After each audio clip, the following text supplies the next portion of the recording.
Nah waktu itu gue nulis doang di notes, tulisannya tuh ibu takut lupa rasanya muda, ibu tulis pesan ini untuk kita. Jadi memang pesan yang gue pikir gue mau tulis suatu hari mau gue kirim ke anak gue di masa depan. Dan khususnya gue mau kasih pengingat untuk diri gue. Karena gue lihat beberapa orang di sekitar gue saat menuanya kok makin mengeras ya, padahal waktu mudanya nggak kayak gini nih. Atau dulunya waktu muda dia kayak ngomongnya nggak kayak gitu, terus kok makin tambah umur kok dia beda ya. Suatu hari gue akan kayak gitu juga nggak ya? Gue akan jadi orang yang gue benci nggak ya? Udah akhirnya gue tulis.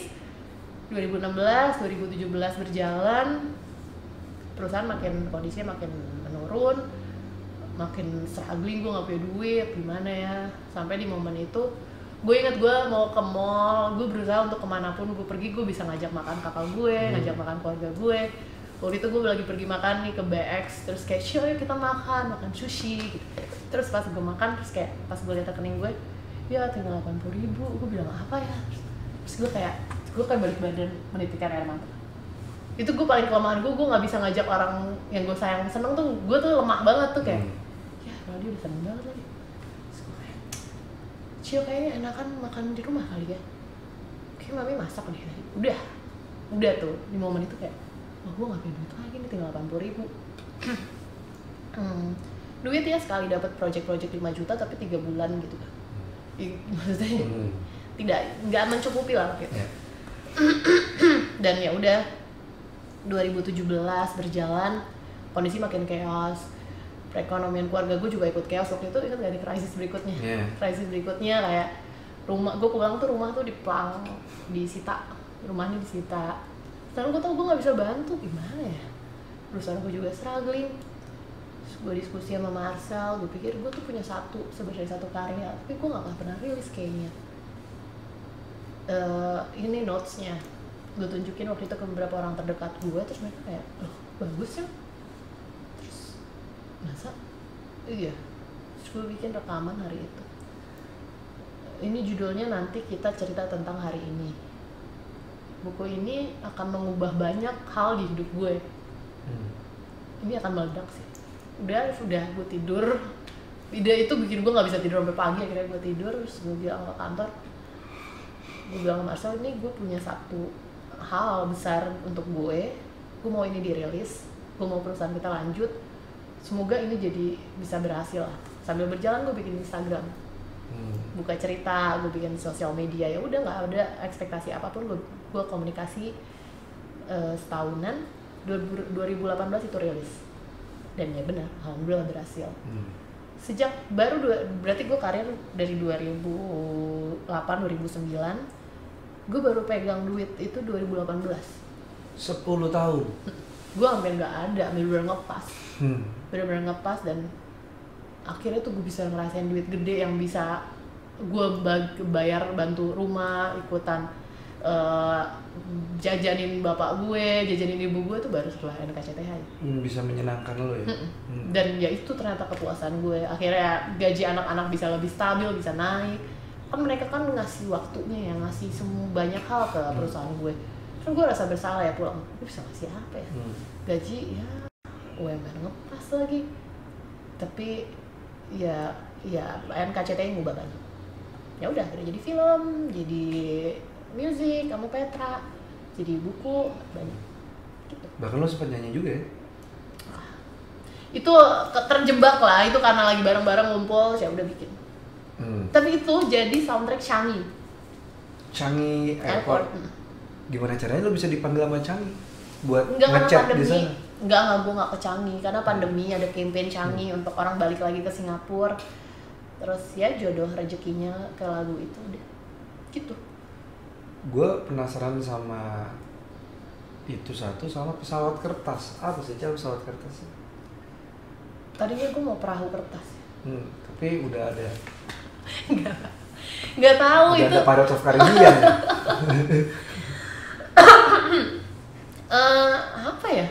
Karena simbolik aja. Karena kan gue liat kalau Doraemon tuh dia punya scene waktu, pintu kemana saja, Astro Boy, idola gue tuh selalu punya icon sesuatu yang bikin kita lihat satu benda itu aja tuh inget. NKCTI ini apa ya? surat, amplop, nggak menarik. Oh ya apa ini, bisa dilempar, dikirim ke masa depan, kertas, ya udah. Jadi itu kayak tunnelnya untuk perpindahan zamannya lah. Itu icon aja yang gue pikir cari bentuknya udah itu. Gitu. Kalau lu tetap jadi misalnya sampai sekarang nih, desainer? Iya, sampai sekarang lu menjadi desainer, lu akan tetap memulai bisnis ini atau enggak, Jal? Kan bisnis ini kan tidak mudah ya. Iya kan. 10 tahun lu berusaha gitu, berusahanya tuh benar-benar keringet darah gitu. Kalau lu jadi desainer aja, pasti gue udah kerja di perusahaan orang. Karena gue waktu itu kayak bercanda sama sahabat-sahabat gue bilang, lo lihat ya, kalau suatu hari gue kerja di agensi atau gue kerja di perusahaan orang, saat gue udah menyerah sama hidup gue. Tapi di saat gue belum ada di sana, berarti gue masih memperjuangkan mimpi gue. Dan ya udah berjalan, capek, itu ya bertahun-tahun baru bisa ngerasain duitnya. 2018 kan panjang, cuma gue merasa itu menyenangkan prosesnya. Karena yang tumbuh bukan perusahaan doang. Oke, yang tumbuh bukan perusahaan doang. Guenya juga tumbuh. Guenya juga tumbuh. Guenya yang tadinya sangat people pleaser aja, yang semua orang harus bahagia, ternyata saat lo jadi leader nggak bisa.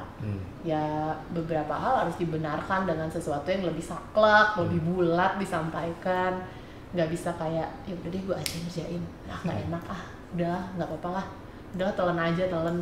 Nggak bisa. Saat pimpin suatu perusahaan ya harus dikomunikasikan, dan di prosesnya akan ada orang-orang yang kecewa nantinya. Ya sudah, at least niatnya nggak jahat, dan beberapa orang wajar punya ekspektasi lain di sana, perspektif berbeda, dan ya sudah, at least semuanya menjaga hubungan baik. Ya sudah, di prosesnya gue pun jadi tahu untuk gue tuh ada limitnya ya. Gue kena autoimun.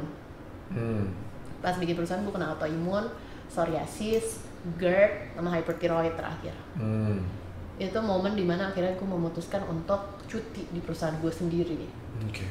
Jadi kayak gue tahu limit gue, ya gue coba kerjain semua, dari finance, dari shipping, dari produksi, dari desain, dari ide, dari apa, udah pernah coba kan semuanya.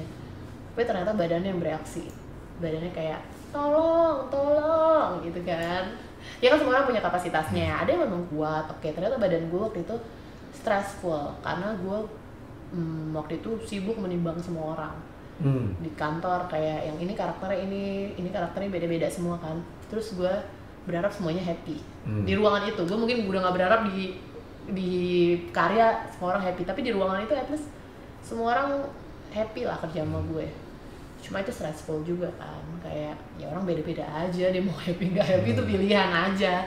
Dan gue waktu itu sibuk untuk penuhin itu semua, dan gue drop. Gue kadang jeda, gue masuk ruangan, gue nangis tapi gue keluar kayak ya halo, terus yuk kita meeting yuk gitu. Karena gue tahu kondisinya kan gue nggak ada duit juga, tapi gue tahu nih orang ngasih tenaganya gitu. Tapi kayak di sisi lain pasti ada karakter-karakter yang bentrok sama gue. Cuma gue nggak bisa marah orangnya, gue cuma kayak ya udah oke, gue harus apa ya, udah gue diambekin pegawai, dikonfront di depan publik, dan berarti ada yang kecewa lagi nih sama gue, gimana ya.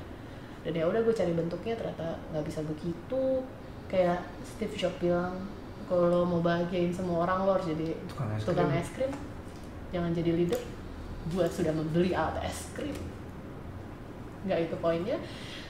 Ya tapi tetap lo nggak bisa bahagiain semua orang. Nggak, tetap enggak. Ya itu, dan ya akhirnya pas gue mulai berproses, gue mulai bisa ngomong kayak ini nggak oke, ini oke, harusnya nggak begini, bekerja seperti itu. Dan akhirnya gue kasih ini karya terakhir gue, NKCTHI, maksimalin, dan alhamdulillah udah berhasil. Perusahaan akhirnya bisa lebih stabil, gue bisa naikin gaji anak-anak. Saat itu gue bilang sama Marcel, gue cuti.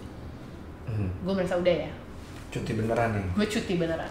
Selama gue ada di situ, di suatu tempat, dan gue merasa ada sesuatu yang berantakan, gue pengen beresin terus. Tapi ternyata sekarang badan gue nggak beres nih.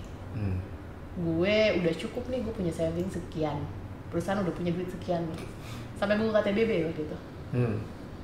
Udah punya ya, perusahaan udah cukup uang untuk melakukan apapun yang mereka mau. Gue sudah cukup untuk bisa santai nih. Udah terakhir si film 2019 terakhir gue tur berapa kota ya, puluhan kota tuh, dari tur NKCTHI lanjut tur KTBB Kamu Terlalu Banyak Bercanda buku selanjutnya, lanjut tur film. Dan di momen itu gue baru sadar gue kayak soul gue. Soul tuh gimana maksudnya? Kayak gue cuma punya badannya doang. Gue nggak tahu otak gue di mana ya, kayak semuanya kelewat aja. Dan NKCTHI kan alhamdulillahnya jalan. NKCTHI jalan, gue kayak idealis berikutnya, kayak NKCTHI aja bisa ramein toko buku ya, toko buku gede.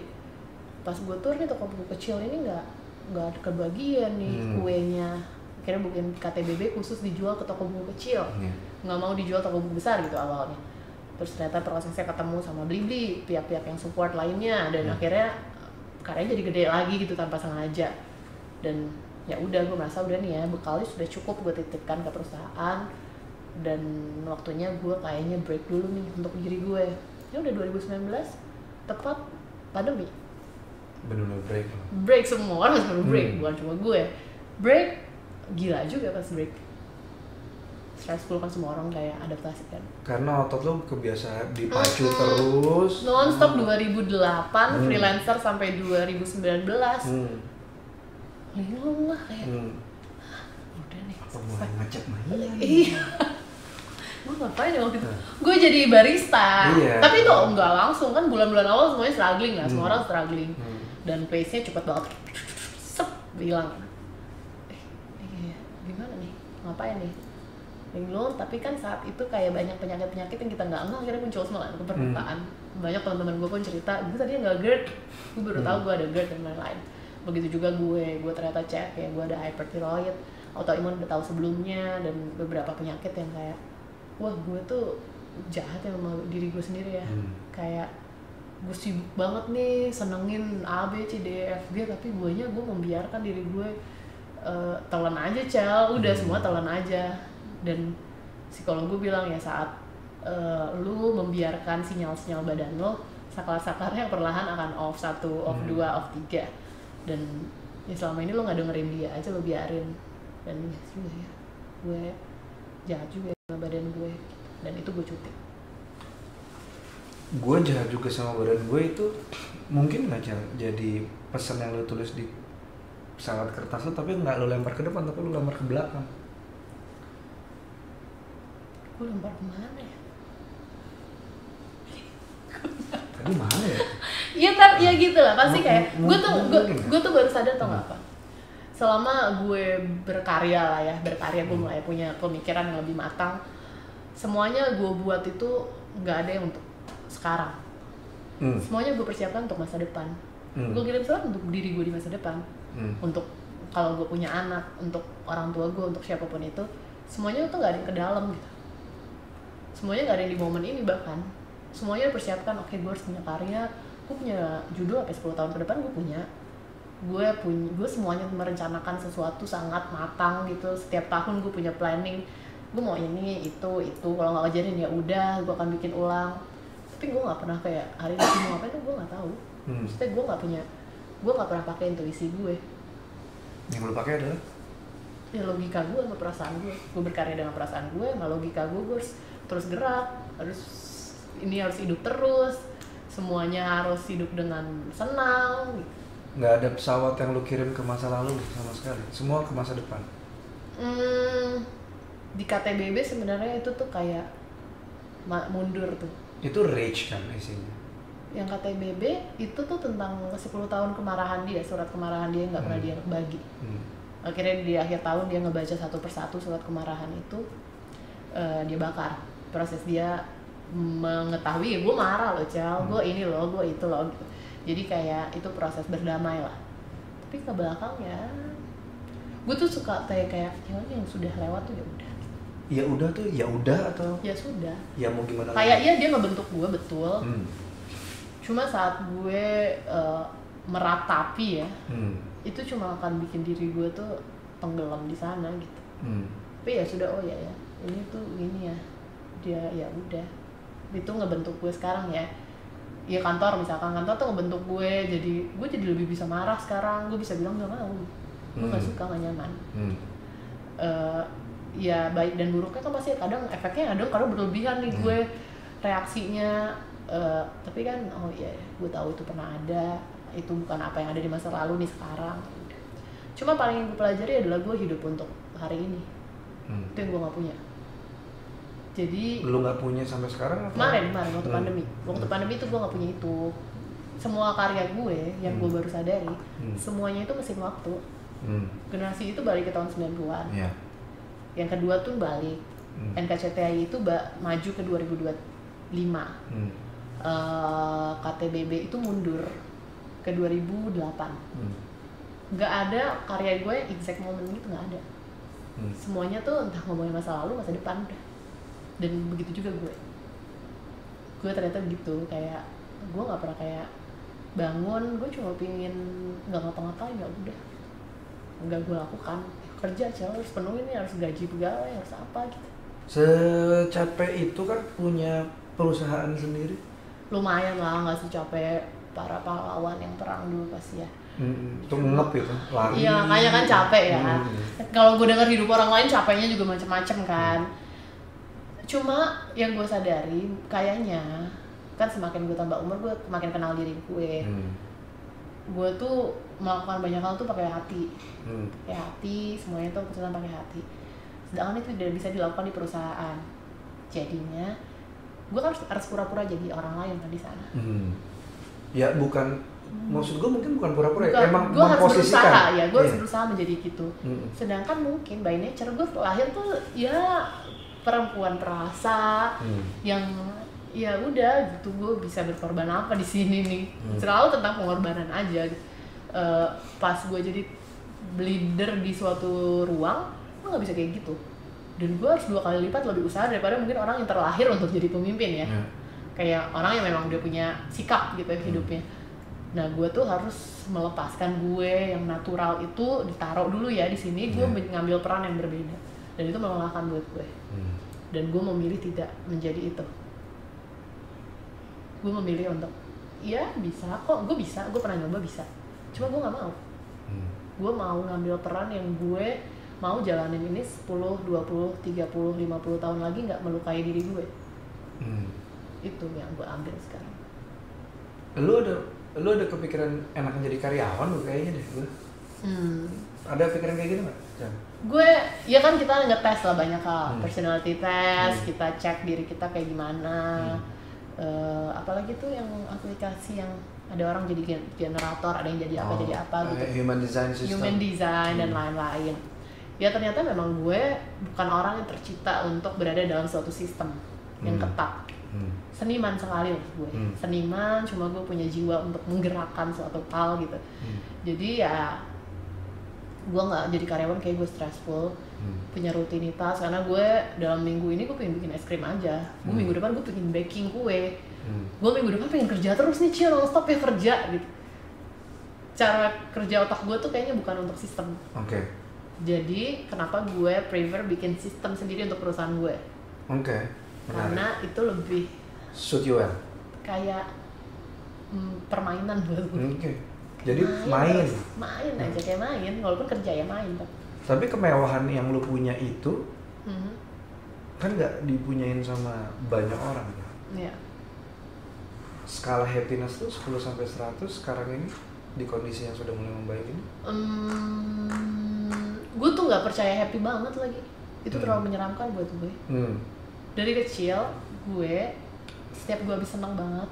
Lu khawatir akan sedih? Gue ingat gue duduk di depan jadwal pelajaran gue nih.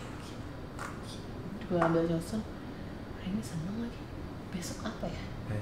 Itu jadi kayak terlalu mengkhawatirkan buat gue. Tapi kan pada akhirnya memang hidup begitu aja, sampai mati juga begitu. Kalau ngomongin skala sekarang gue cukup. Gue ngerasa cukup. Ya 70 gitu. Kalau udah sampai 80 gue kayak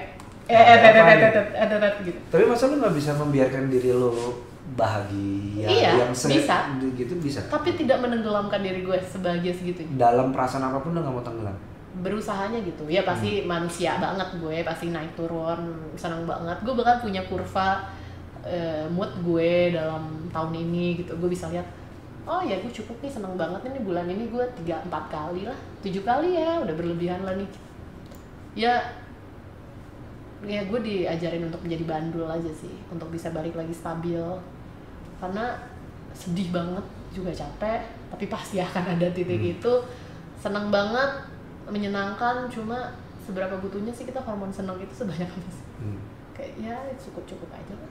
Kalau semua label lu dicabut, lu tiba-tiba ke restart semuanya. Gue tadi denger lu tiba-tiba ke restart, gue bingung. Ke restart. Misalnya lu tiba-tiba Kristen, kedengeran apa? Tiba-tiba Kristen. Kalau lu tiba-tiba ke restart semuanya, lu mau ngapain sih, Jel? Gue ke restart semuanya dari lahir enggak nih? Enggak, gue dari sekarang tiba-tiba nol aja. Yeah. Mau jadi orang baik sih. Baik, elaborasi baik. Iya, gue tidak berusaha semaksimal mungkin tidak merugikan siapapun. Karena termasuk dari lu? Diri gue juga. Karena itu hal yang gue bisa lakukan, punya duit atau nggak punya duit. Karena gue pernah nggak punya duit banget, gue pernah punya duit banget. Oke, benar, pas punya duit banget jadi baiknya berupa material gitu. Tapi saat nggak punya duit, kebaikannya itu kan akhirnya harus dikreativitaskan kan. Kayak oke ya, gue dengan tidak jahat aja, nggak merugikan, nggak ngambil hak gue, nggak ngambil hak orang lain, nggak apa, itu paling. Kalau gue lahirnya jadi anak orang kaya, kayak gue mau jadi filantropi ya. Cuma kan lu riset berarti nol ya. Filantropi itu lo ngapain dibayangin? Bagi-bagi gitu tuh menyenangkan banget, menyenangkan banget tau. Yang menyenangkan dari setelah NKCTI itu gue punya uang dan gue bisa kayak nggak usah khawatir, ayo makan gitu, itu tuh menyenangkan. Berbaginya atau? Lihat, karena gue tahu dulu rasanya pertama kali gue diajak bapak gue misalnya makan ke hotel, kan kayak ada air mancur coklat. Saat lo punya, lo nggak bisa menikmati itu semua sepenuhnya kayak orang yang pertama kali ya. Gue naik pesawat, ya gue pernah yang ini gitu cukup kan. Tapi saat pertama kali gue ajak siapa misalkan mbak gue atau siapa ke tempat mahal dan dia kayak antusias banget, gue nggak punya itu. Gue nggak punya spark itu, dan itu tuh menyenangkan. Melihat spark itu di orang lain. Karena gue nggak tahu kebahagiaan itu bisa dirasakan sama konglomerat itu apa enggak gitu. Kebahagiaan yang lo kayak pertama kali lo punya tas misalnya sederhana, orang suka ngomongin, ih ngapain sih orang tuh punya kemewahan atau apa, tapi kan itu kebahagiaan orang beda-beda ya. Pertama kali untuk orang nabung beli sepatu atau apa, gue tuh kalau gue kebayang tuh kayak wah gila, bisa mewujudkan orang itu tuh pasti kayak gue pingin. Waktu dulu gue tuh pingin punya HP 3315 tapi nggak pernah. Tiba-tiba dia wujudin kan kayak wow gitu. Sekarang kan mau punya sesuatu nggak perlu nabung lagi gitu, kayak bisa, tapi kan nggak itu juga bentuk kebahagiaan yang hakiki gitu. Cara lu nimbulin, nggak gini, kalau lu boleh egois, orang nggak akan sakit hati sama lu. Kalau lu boleh egois, lu mau ngapain sih? Kalau gue boleh egois, ngapain ya? Semua cara gue nggak tahu. Gue mau marah apa yang gue mau marah? Mau ngomong kasar, stop ngomong kasar, gue nggak ada. Gue bisa perbanyak. Ya apa ya? Gue mau minta orang mikirin diri dia sih. Maksudnya? Ya banyak orang kan akhirnya kayak jahat tuh, sebenarnya jahatnya tuh banyak ke diri dia sendiri kan. Kayak misalkan orang kerja, lo kerja nggak bener kan, sebenarnya lo butuh duitnya kan lu butuh keluarga lu buat hidup, ayolah kerja yang betul buat diri kita masing-masing dulu deh. Masa buat diri kita dulu belum penuh, saat orang sekitar gue bisa cukup buat diri dia sendiri, harusnya tidak jadi beban untuk orang lain. Itu mungkin egois sih. Hal tersimpel apa yang bisa menyenangkan lu? Hal tersimpel, ya itu gue sekarang gue tuh nggak punya hobi. Yang lu lakuin buat lu dan melibatkan punya lu. Hobi. Oke, punya hobi. Gue dulu ternyata nggak punya hobi. Dari gue bisa bekerja, hobi gue tuh kerja non-stop bekerja. Gue ternyata baru sadar gue suka banget kerja. Gue dulu jarang bergaul. Baru sekarang ini gue bisa sering main sama teman-teman. Dulu jarang bergaul. Ya pacar juga nggak punya, apa juga nggak ada. Semuanya tuh tentang pekerjaan dan keluarga gue dan sahabat gue yang nggak banyak lah. Sekarang pas pandemi khususnya, gue bisa beli sesuatu hal mahal untuk kegiatan gue sendiri. Dulu nggak bisa. Jadi gue baru sadar, gue tuh nggak punya hobi ya. Orang kan kalau stres, dia kerjaannya penyanyi, dia stres nyanyi, dia mancing gitu, atau dia ngapain. Gue kan hobi gue dulu desain, kesenian ya, kreativitas. Tapi itu kan sumber penghasilan gue sekarang. Gue bikin desain untuk klien, gue bikin buku dulu nulis ya sekedar nulis. Sekarang nulis ada tujuannya, ada target. Dan akhirnya untuk pertama kali gue punya hobi tuh pandemi. Makanya gue senang tuh kayak gue beli oven, terus gue bikin kue. Bikin kue apa? Kirim ke semua teman gue, terus dia kayak enak banget. Hati gue senang banget itu. Kalau lo bisa minta ke orang lain, sorry. Mati. Enggak. Kalau lo bisa minta ke orang lain 3 hal. Lo minta ke semua orang 3 hal yang cuma buat lo bakal minta apa? 3 hal. Yang 3 dulu, yang nomor 3 dulu. Cuma buat gue. Lo minta apa ke orang? Pikirin diri lo. Karena saat dia udah mikirin diri dia, gue gak perlu capek-capek mikirin. Ini gak kayak gue tuh kayak liat kok lo menyia-nyiakan diri lo sendiri. Gue pun iya ya, maksudnya mungkin beberapa orang mikir itu juga ke gue. Tapi kalau gue perspektif gue doang, gue agak kayak kenapa sih lo tuh jahat sama diri lo? Gue tuh selalu membantu orang yang kayak lo gak gini dong harusnya, kayak sama diri lo gak kayak gini sama hidup lo gitu. Tuh, pikirin dirinya sendiri. Mungkin akan meringankan beban gue untuk tidak itu memikirkannya. Untuk apa ya? Gue dulu ada pemikiran, kenapa sih lo gak bisa at least samain aja energi lo sama gue gitu. Tapi kan gak bisa ya, gue menyadari manusia dengan porsinya. Kalau semua orang sama ya kehidupan membosankan banget ya. Dan kalau gue bisa bilang apa ya, gak ada lagi yang gue pengen. Kakak gue, misalnya figur kakak gue nih, gue cuma bilang sih lo baik-baik deh, pikirin diri lo gitu. Tapi kalau nggak pun tenang, gue ada di sini, gue nggak akan ada di gue nggak akan nggak bantu lo. Gue akan jadi orang pertama yang marah kalau ada orang yang ganggu lo gitu. Kayaknya selalu tentang itu sih, nggak ada lagi. Tolong dong ngertiin gue, tapi kayak siapa sih, kita juga nggak ngerti diri kita. Gue kayak nggak ada yang lo mau minta ke orang lain. Apa ya? Oh, gue minta teman-teman gue nih kayak suka nggak mau nerima. Misalkan ayo kita makan, mereka tuh nggak mau nerima. Nah gue tuh bingung nanti duit gue buat apa gitu. Maksudnya banyak bentuk lainnya. Cuma gue tuh kebahagiaan gue tuh ngebahagiain orang kan. Saat gue mau membahagiakan tuh terima aja bisa. Kayak terima aja gitu udah. Gitu. Gue tahu kenapa gue bisa baik ke situ karena lo nggak manfaatin gue. Udah, gue tahu kok siapa orang yang memang baik karena baik atau memang ada tujuan itu menerima apapun itu, karena itu kebahagiaan gue. Terus udah sih. Apa ya, mau marah nggak ya gue? Enggak sih, nggak ada apa. Lu mikir apa sih?